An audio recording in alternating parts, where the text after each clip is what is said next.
Hi hi hi. Hi hello friends, welcome back to my YouTube channel. ಎಲ್ಲರೂ ಹೇಗಿದ್ದೀರಾ? I hope ಎಲ್ಲರೂ ಚೆನ್ನಾಗಿದ್ದೀರಾ ಅಂತ ಭಾವಿಸ್ತಾ ಇವತ್ತಿನ ಬ್ಲಾಗ್ನ ಈವ್ನಿಂಗಿಂದ ಸ್ಟಾರ್ಟ್ ಮಾಡ್ತಾ ಇದ್ದೀನಿ. ನಾನು ನಿನ್ನೆ ಬ್ಲಾಗಲ್ಲಿ ಹೇಳಿದಾಗೆ ಶಿವರು ನನ್ನ ಕರ್ಕೊಂಡು ಹೋಗೋಕ್ಕೆ ಬರ್ತಾರೆ ಅಂತ ಹೇಳಿದೆ. ಓಡ್ ಬಂದ್ಬಿಟ್ಟಿದ್ದಾರೆ ಕರ್ಕೊಂಡು ಹೋಗೋಕ್ಕೆ.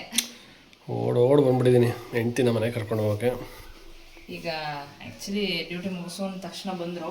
ಈಗ ಟೀ ಮಾಡ್ತಾ ಇದ್ದೀನಿ. ಒಟ್ಟಿಗೆ ನೈಟ್ ಊಟಕ್ಕೆ ನಮ್ಮ ಮಮ್ಮಿ ನಮ್ಮ ಪಪ್ಪ ಮದುವೆಗೆ ಹೋಗ್ತಾ ಇದ್ದಾರೆ. ತುಂಬ ಸ್ವಲ್ಪ ಭಕ್ತದವ್ರ ಮದುವೆ ಇದೆ, ಅವ್ರು ಮದುವೆಗೆ ಹೋಗ್ತಾ ಇದ್ದಾರೆ. ಅಷ್ಟರಲ್ಲಿ ನಮ್ಮ ಮಮ್ಮಿ ಬಾತಿಗೆಲ್ಲ ರೆಡಿ ಮಾಡಿದ್ದಾರೆ, ವೆಜಿಟೇಬಲ್ ಬಾತಿಗೆ. ಅದನ್ನು ಮಾಡಿಬಿಟ್ಟು ತಿನ್ಕೊಂಡು ಒಟ್ಟಿಗೆ ಮನೆಗೆ ಹೊರಡ್ತೀವಿ. ಓದ್ತಾ ಇರೋದೆ. ಎಷ್ಟು ದಿನ ಆಯಿತು ಬಂದು? Week 7 days. 7 days. ಸಂಡೇ ಬಂದಿದ್ದು, ಈವ್ನಿಂಗ್ ಸಂಡೇ ಬಂದಿದ್ದು 4 ಗಂಟೆಗೆ ಮೂವಿ ನೋಡಿಕೊಂಡು. Sunday to Saturday. 7 days. ಸಮಾಧಾನ ಅನ್ನಿಸ್ತಾ? ಸಮಾಧಾನ ಅನ್ನಿಸ್ತು. ಯಾಕೆ ಸಮಾಧಾನ ಅನ್ನಿಸ್ತು ಅಂತ ಕೇಳ್ತಿದ್ದೀನಿ? ಅಂದರೆ ನನಗೆ ಅನ್ನಿಸ್ತು ನೀವು ಏನೋ ನೆನೆಸ್ಕೊಂಡಿದ್ದೀರಾ, ಅಪ್ಪನ ಮನೇಲಿ ನೆನೆಸ್ಕೊಂಡಿದ್ದೀರಾ ಅಂತ. ಸೊ ಹಂಗೆ ಕೇಳಿದೆ. ಸಮಾಧಾನ ಅನ್ನಿಸ್ತು. ಮತ್ತು ಇವತ್ತು ಹೋಗ್ತಾ ಇರೋದಕ್ಕೆ ಏನು ಅನಿಸುತ್ತೆ? ಏನನ್ಸುತ್ತೆ? ಹೋಗ್ತಾ ಇದೀನಿ ಅನ್ಸುತ್ತೆ. ಅಲ್ಲ, ಇನ್ನೊಂದು 2 days ಇರಬೇಕಿತ್ತು ಅನಿಸುತ್ತಾ? ಇರಬೇಕಿತ್ತು ಅಂದರೆ ಇರಲ್ಲ. ಇರಿ ಮತ್ತೆ ಮದುವೆ ಕರ್ಕೊಂಡು ಈಗೇನು ವಾಪಸ್ ಹೊರಟೋಗ್ಬಿಡ್ತೀನಿ ಬಿಡಿ. ವಾಪಸ್ ಹೋಗಿ ನಾನು ಬಂದಿದ್ದೀರಾ, ಮತ್ತೆ ಇರೋಕ್ಕಾಗುತ್ತಾ? ಗಂಡ ಕರೆದ್ರೆ ಎಲ್ಲಿಗೆ ಬೇಕಾದ್ರೆ ಬರ್ಬೇಕಂತೆ ಜೊತೆಗೆ. ಅದಕ್ಕೆ ಹೆಂಡ್ತಿ ತಕ್ಷಣ ಈಗ ಕರ್ಕೊಂಡು ಹೋಗಿ ಬಂದಿದ್ದೀರಾ ಅಂದರೆ ಬರ್ದೇ ಇರೋಕ್ಕಾಗುತ್ತಾ? ಬರ್ತೀನಿ.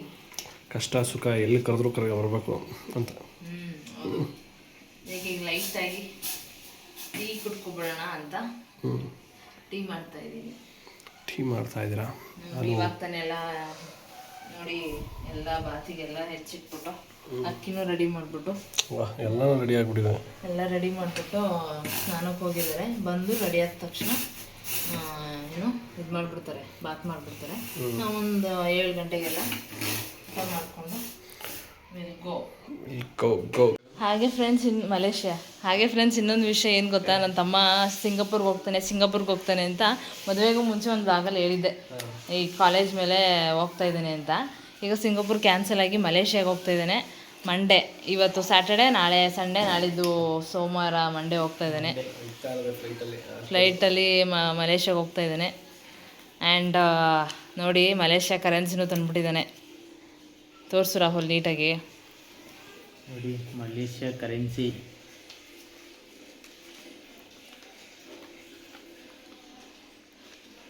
ಎಷ್ಟಿದು? 100 ರಿಗೇಟ್ಸ್. 100 ರಿಗೇಟ್ಸ್ ಅಂದರೆ ನಮ್ಮ ರುಪೀಸಲ್ಲಿ ಎಷ್ಟಾಯಿತು? ನಮ್ಮ ರುಪೀಸಲ್ಲಿ ಇದು ಒಂದು ಲೋಡ್ಗೆ 2,500. 2,500. ಟೋಟಲ್ ಇದು 2,000-5,000. 2 ಲೋಡ್ ತೊಗೊಂಡು ಮಲೇಷ್ಯಾ ಅದು 2,500. ಇದು ಆಲ್ಮೋಸ್ಟ್ ಮಲೇಷ್ಯಾ ಕರೆನ್ಸಿ 25 ರೂಪಾಯಿಗೆ 1 ರೂಪಾಯಿ ಸಮ. ಹೌದಾ? ನಮ್ದು 25 ರೂಪಾಯಿಗೆ ಅದು 1 ರೂಪಾಯಿ ಸಮ. ನಮ್ದು 25 ರೂಪಾಯಿಗೆ ಅವ್ರದ್ದು 1 ರೂಪಾಯಿ ಸಮ. ನಾವು ಎಷ್ಟು ಇನ್ನೂ ಹಿಂದೆ ಇದ್ದೀವಿ. ಹೌದು. ಡಾಲರ್ಸ್ ನೋಡಿದ್ರೆ 90+. ಇವಾಗ ಹೇಳಿ, ಏನೋ ಕಮಿಷನ್ ಅಂತ ಮಾತಾಡ್ತಾ ಇದ್ರಿ. 30,000ಕ್ಕೆ ಎಷ್ಟು ಕಮಿಷನ್ ಕೊಟ್ಟರೆ ನೀವು? 30,000ಕ್ಕೆ ನಾವು ಟೋಟಲ್ ಫ್ರೆಂಡ್ಸ್ ಎಲ್ಲ ಸೇರಿ 30,000ಕ್ಕೆ 1,200 ರೂಪಾಯಿ ಕಮಿಷನ್. 1,200 ರೂಪಾಯಿ ಕಮಿಷನ್. ಅಂದರೆ ಅವ್ರಿಗೆ ಎಕ್ಸ್ಚೇಂಜ್ ಮಾಡ್ಕೊಡೋವ್ರಿಗೆ ಅಕಸ್ಮಾತ್ ಯೂಸ್ ಮಾಡ್ದೇ ವಾಪಸ್ ತಗೊಂಡು ಬಂದ್ರು ಅದಕ್ಕೂ ಅದೇ ಮಿಕ್ಕಿರುತ್ತೆ. ಒಂದು ಲೋಟ್ ಮಿಕ್ಕಿರುತ್ತೆ, ವಾಪಸ್ ತೊಗೊಬಂದರು ಕಮಿಷನಾ? ಈಗ ವಾಪಸ್ ಈಗ ನನಗೇನು ತಗೊಬರ್ತೀವಿ ಮಲೇಷ್ಯಾದಿಂದ? ಮಲೇಷ್ಯಾ ದುಬಾರಿ ಅಂತ ಇದೆ ಮೇಡಮ್. ಒಂದು 50,000 ಕೊಟ್ಟು ಕಳಿಸಿ, ಆಮೇಲೆ ಈ ಮಾತು ಕೇಳಬೇಕು ಅಂತ. ಏನು ತಗೋಬರ್ತಿ ಹೇಳು ನೋಡೋಣ. ನೋಡಿ ಫ್ರೆಂಡ್ಸ್, ಮಲೇಷ್ಯಾಗೆ ಹೋಗ್ತಾ ಇದ್ದಾನೆ. ನೋಡೋಣ ನನಗೆ ಅಕ್ಕನಿಗೆ ಏನು ತಗೊಬರ್ತಾನೆ ನೋಡೋಣ. ಅಕ್ಕ ಭಾವನಿಗೆ ಏನು ತಗೊಬರ್ತಾನೆ ನೋಡೋಣ. ಹೊಸ್ದಾಗಿ ಮದುವೆ ಆಗಿದ್ದೀವಿ, ನೋಡ್ತೀನಿ ಅದು ಏನು ತಗೊಬರ್ತೀಯ ಅಂತ. ಬಜೆಟ್ ಏನು ಅಷ್ಟೊಂದು ಕಾಸ್ಟ್ಲಿ ಅಂತೇಳಿ ಮೀನ್ಸ್ ಈಗ ನಮ್ಮ ಕಡೆ ಈಗ 1,000 ರೂಪಾಯಿ ಇರ್ತದೆ ಅಂತ ಹೇಳಿದರು, ಅಲ್ಲಿ 100 ರೂಪಾಯಿ ಎಕ್ಸ್ಟ್ರಾ.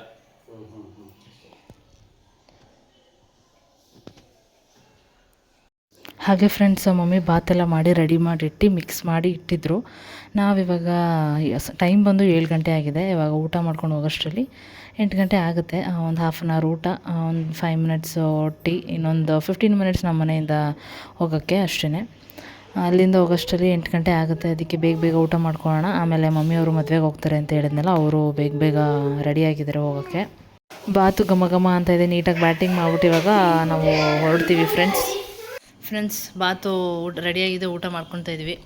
ಹೇಗಿದೆ? ಸೂಪರ್ ಆಗಿದೆ.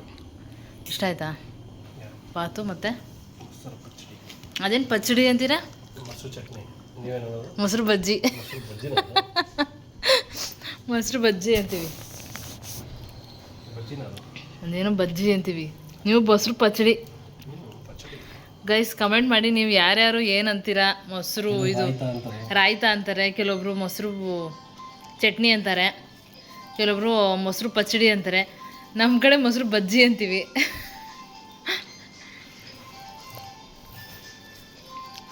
ಫ್ರೆಂಡ್ಸ್ ನೋಡಿ, ನಮ್ಮ ಮಮ್ಮಿ ಮದುವೆ ಹೋಗಕ್ಕೆ ರೆಡಿ ಆಗೈತೆ. ನಗ್ಬೇಡ, ಮಾತಾಡು. ಏನು ಮಾತಾಡಲಿ ಅಂತೈತೆ. ಮದುವೆಗೆ ಹೋಗ್ತಾ ಇದ್ದಾರೆ. ದಿನ ಒಂದೊಂದು ಮದುವೆ ಅಟೆಂಡ್ ಮಾಡೋದೇ ಆಯಿತು ಫ್ರೆಂಡ್ಸ್. ನಾನು ಒಂದು ವೀಕ್ ಇದ್ನಲ್ಲ, ಅದರಲ್ಲಿ ಒಂದು 4 ದಿನ ಮದುವೆ ಅಟೆಂಡ್ ಮಾಡೋದೇ ಆಯಿತು.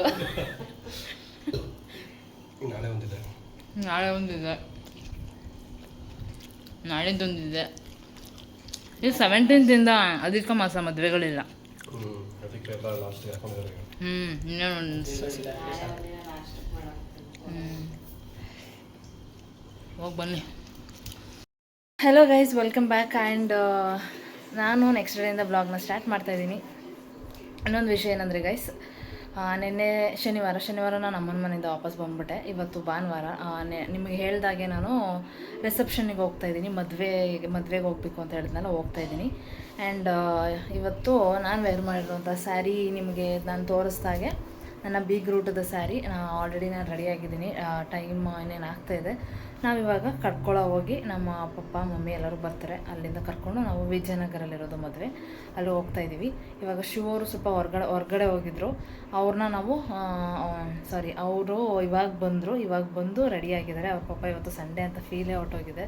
ಸೊ ಅಲ್ಲಿ ಇಲ್ಲಿ ಸುತ್ತಾಡಿ ಟಯರ್ಡ್ ಆಗಿದ್ದಾರೆ. ಇವಾಗ ಮದುವೆಗೆ ಹೋಗ್ತಾಯಿದ್ದೀವಿ. ಆ್ಯಂಡ್ ಇವಾಗ ಬಂದು ಫ್ರೆಶ್ ಅಪ್ ಆಗಿ ರೆಡಿ ಆಗ್ತಾಯಿದ್ದಾರೆ. ನನ್ನದು ಕಂಪ್ಲೀಟಾಗಿ ಎಲ್ಲ ರೆಡಿ ಆಗಿದೆ. ಬನ್ನಿ ನೆಕ್ಸ್ಟ್ ಎಲ್ಲಿ ಹೋಗ್ತಾಯಿದ್ದೀವಿ. ಫ್ಯೂಲ್ ಹಾಕ್ಸ್ತಾ ಇದ್ದೀರಾ? ಫ್ಯೂಲ್ ಖಾಲಿ ಆಗ್ಬಿಟ್ಟಿತ್ತಾ? ಈ ಕಾರ್ ತಗೊಳ್ಳೋದೆಲ್ಲ ಇಂಪಾರ್ಟೆಂಟ್, ಮೇಂಟೈನ್ ಮಾಡೋದು ಅಲ್ವಾ? ಈಗ ಜೂನ್ ಇದ್ದ ತಕ್ಷಣ 2000 ಸರ್ವಿಸಿಗೆ ಬಿಡಬೇಕು. ಆ್ಯಂಡ್ ಇನ್ನೊಂದೇನಪ್ಪ ಅಂದರೆ ಇನ್ನು ಜುಲೈಗೇನೋ ಇನ್ಶೂರೆನ್ಸ್ ಕೊಡಬೇಕು, ಹಾಕ್ಬೇಕು. ಅಲ್ಲೇ ಬೇಕು ಒಂದು 30,000 ಅಮೌಂಟು. ಹಿಂಗೆ ಕಾರ್ ತಗೊಳ್ಳೋದಲ್ಲ ಫ್ರೆಂಡ್ಸ್, ಮೇಂಟೈನ್ ಮಾಡೋದಂತೆ ಇಂಪಾರ್ಟೆಂಟು. ಮನುಷ್ಯರು ಮೇಂಟೈನ್ ಮಾಡ್ಬೋದಂತೆ, ಕಾರ್ ಮೇಂಟೈನ್ ಮಾಡೋದು ಕಷ್ಟ ಅಂತ ಇದ್ದಾರೆ. ಕಾರ್ ಮೇಂಟೈನ್ ಮಾಡೋದಕ್ಕೆ ಒಂದು ಫ್ಯಾಮಿಲಿ ಮೇಂಟೈನ್ ಮಾಡ್ಬೋದು. ಇನ್ನೇನು ಊಟಕ್ಕೆ ಪಾಟಕ್ಕೆ ಅಂದ್ಕೊಂಡು. ಹೌದು, ಅದು ನಿಜಾನೇ. ಏನು ಗೊತ್ತಾ, ನಮ್ಮಂಥ ಮಿಡಲ್ ಕ್ಲಾಸ್ ಜನರು ಕಾರ್ ತಗೊಳಕ್ಕಾಗಲ್ಲ ಅಂತಲ್ಲ, ತಗೋಬೋದು. ಬಟ್ ಅದನ್ನ ಮೇಂಟೈನ್ ಮಾಡೋಕ್ಕೆ ಭಯ ಪಡ್ತೀವಿ ಅಲ್ವಾ? ತಗೋಬಿಡ್ಬೋದು, ಯಾಕೆ 3 ಲಕ್ಷ 5 ಲಕ್ಷ. ನನಗೆ ನೆನ್ಸ್ಕೊಂಡಾಗ ನಮ್ಮ ಅಪ್ಪ ಹೇಳಿದ ಮಾತು ನೆನಪಾಗುತ್ತೆ. ಹೇಳಿ, ಏನು? ಬೈಕ್ ಕೇಳ್ತಾ ಇದ್ದೆ ನಾನು, ಕಾಲೇಜ್ ಹೋಗ್ತಿದ್ದೆ.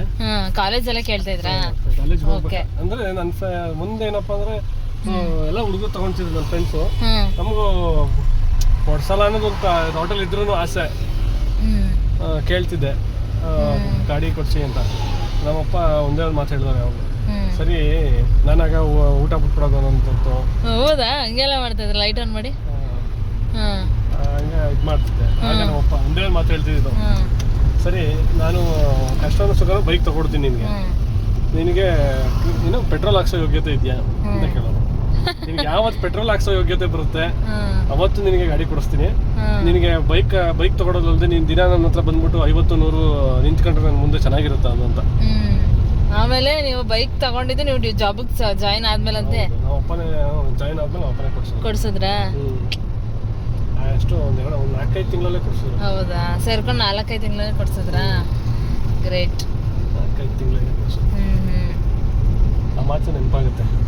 ಈ ಫ್ಯೂಲು ಅದೆಲ್ಲ ಹೇಳ್ದಾಗ ನೆನಪಾಗುತ್ತಲ್ಲ ನಿಮಗೆ? ಕಾಲೇಜ್ಗೆ ಹೋಗ್ತೀವಪ್ಪ, ಏನು ನಿನಗೆ ದಿನ 50-100 ಕೊಡ್ಕೊಂಡು ಕುತ್ಕೊಳ್ಳೋಣ ಅಂತ ನಾವು. ಅಲ್ಲ, ಅವ್ರ ಮಾತಕ್ಕೆ ತಕ್ಕಂಗೆ ನೋಡಿ ನೀವು ಜಾಬಿಗೆ ಸೇರ್ಕೊಂಡ ತಕ್ಷಣ ಕೊಡ್ಸೋರಲ್ಲ ಅಲ್ವಾ? ಹೌದು. ಅದರಲ್ಲೂ ಏನಪ್ಪ ಅಂದರೆ ನಾನು ಪಲ್ಸರೇ ಬೇಕು ಅಂತ ನಾನು, ನಮ್ಮಪ್ಪ ಪಲ್ಸರ್ ಯಾರೋ ಹೇಳ್ಬಿಟ್ಟಿರ್ತಾರೆ ನಮ್ಮಪ್ಪನಿಗೆ, ಪಲ್ಸರ್ ಮೈಲೇಜ್ ಕೊಡಲ್ಲ, ಯಾವ್ದಾರ ಡಿಸ್ಕವರ್ ನಮ್ಮ ಅಣ್ಣನ ಹತ್ರ ಡಿಸ್ಕವರ್ ಇತ್ತು, ಈಗಿರೋ ಅಣ್ಣನ ಹತ್ರ, ಆ ಗಾಡಿಗಳು ಮೈಲೇಜ್ ಕೊಡ್ತವೆ ಅದು ತಗೋ, ಇಲ್ಲ ಸ್ಪ್ಲೆಂಡರ್ ತಗೋ ಅಂತ ನಮ್ಮಪ್ಪ. ನಾನು ತಗೊಂಡ್ರೆ ಅದೇ ತಗೊಳ್ಳೋದು, ಇಲ್ಲಾಂದ್ರೆ ಬೇಡಕ್ಕೆ ಬೇಡ ಅಂತ ನಾನು. ಕೊನೆಗೂ ಅದೇ ತಗೊಟ್ರು, ಕೊನೆಗೂ ಪಲ್ಸರ್ ತಗೊಂಡ್ರು. ಅಲ್ಲ ಫಸ್ಟ್ ಟೈಮ್ ತಗೋತಿದ್ರೆ ನಿಮ್ಗೆ ನೀವ್ ಇಷ್ಟಪಟ್ಟಂತೆ. ಈಗ ಏನ್ ಗೊತ್ತಾ, ಈ ನಮ್ಮ ಜನರೇಷನ್ ಅಪ್ಪ ಅಮ್ಮಂದಿರು ಸೇಮ್ ಅದೇ ತರ ಥಿಂಕ್ ಮಾಡೋದು ಅಲ್ವಾ. ಆಮೇಲೆ ಇನ್ನೊಂದೇನಪ್ಪ ಅಂದ್ರೆ, ನಾವು ನನ್ನ ಡ್ಯಾಡಿ ಹತ್ರ TVS ಇದ್ದಿದ್ದು, ನಾವು ನಾನು ಹೆಂಗೆ TVS ಓಡಿಸ್ತಕ್ಕೆ ಹಿಂದೆ ಮುಂದೆ ನೋಡ್ತಿದ್ದೆ. ಇವಾಗ ಅರ್ಥ ಆಗುತ್ತೆ ಅದ್ರ ವ್ಯಾಲ್ಯೂ ಏನು ಅಂತ ಅರ್ಥ ಆಗುತ್ತೆ. ಯಾಕೆ TVS ತಗೊಂಡ್ರು ಅಂತ ನಿಮ್ಗೆ ಇವಾಗ ಅರ್ಥ. ಅವರು ಹೆಂಗೆ ಅಂದ್ರೆ, ನನಗೆ ಪಲ್ಸರ್ ಕೊಡಿಸ್ಬೋದಷ್ಟು ಶಕ್ತಿ ಇರೋರು, ಅವ್ರು ಚಿಕ್ಕ ಗಾಡಿ ನನಗೆ ಬೇಕಾಗಿಲ್ಲ, ನನಗೆ ಸಾಕು ಚಿಕ್ಕ ಗಾಡಿ ಅಂತ ಓಡಿಸ್ತಿದ್ರು. ಇವಾಗ ಅದ್ರ ವ್ಯಾಲ್ಯೂ ಎಲ್ಲ ಅರ್ಥ ಆಗುತ್ತೆ. ಜವಾಬ್ದಾರಿ ನಾವು ತಗೊಂಡ್ಮೇಲೆ ಅದ್ರ ವ್ಯಾಲ್ಯೂ ಏನಾಗುತ್ತೆ.